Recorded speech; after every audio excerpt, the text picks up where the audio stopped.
katika jumuiya na kata nyingi za chama. Ni muhimu kutambua kuwa wimbi la kuhamia Chadema wakati wa Lowassa alikumgusa kamwe Dr. Lukumai. Wakati wengine wakipoteza imani, yeye alibaki thabiti ndani ya CCM kwa sababu ya uaminifu wake usioyumba. Hawa ndio wanachama wanaoitwa wafia chama, wale waliomeza maji ya bendera.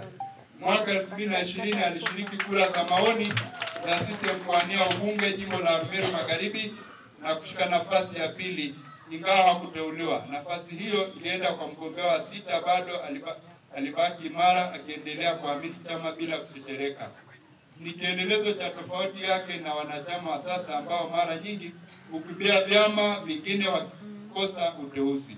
Yeye alibaki pale pale, sisi tunamjua kuwa chama ndicho chombo cha kweli na kuongoza taifa. Zaidi ya uaminifu, Dr. Lembulum amekuwa mtu wa vitendo katika kusaidia CCM na jumuiya zake. Amewahi kuchangia magari mawili na maji ya kunywa wakati wa ziara ya mwenyekiti wa taifa wa Umoja wa Wazazi Tanzania mkoa wa Arusha. Kulipia bima ya afya kwa kaya 20 zenye watu 120 ili kuimarisha huduma kwa wanachama wa CCM.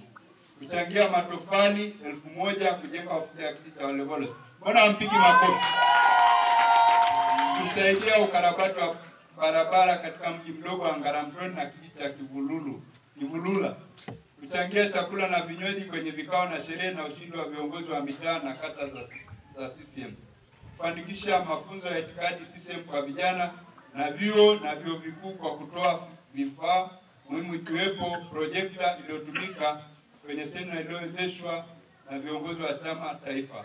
Mifano hii ni sehemu ya mchango mkubwa unaoonyesha kwamba hajawahi kusubiri uteuzi ndipo achangie, bali amekuwa akitumia chama kwa moyo wake kila wakati. Tunakipeleka bungeni si tu daktari na msomi, bali mwanachama mbobevu wa CCM na mwanasiasa aliyeiva. Ni kiongozi mwenye mizizi imara ya chama, anayejua historia ya CCM, anayeishi kwa misingi ya chama na mwenye maono ya kutumikia taifa kwa kushirikiana na wananchi na wadau mbalimbali. CCM oyee!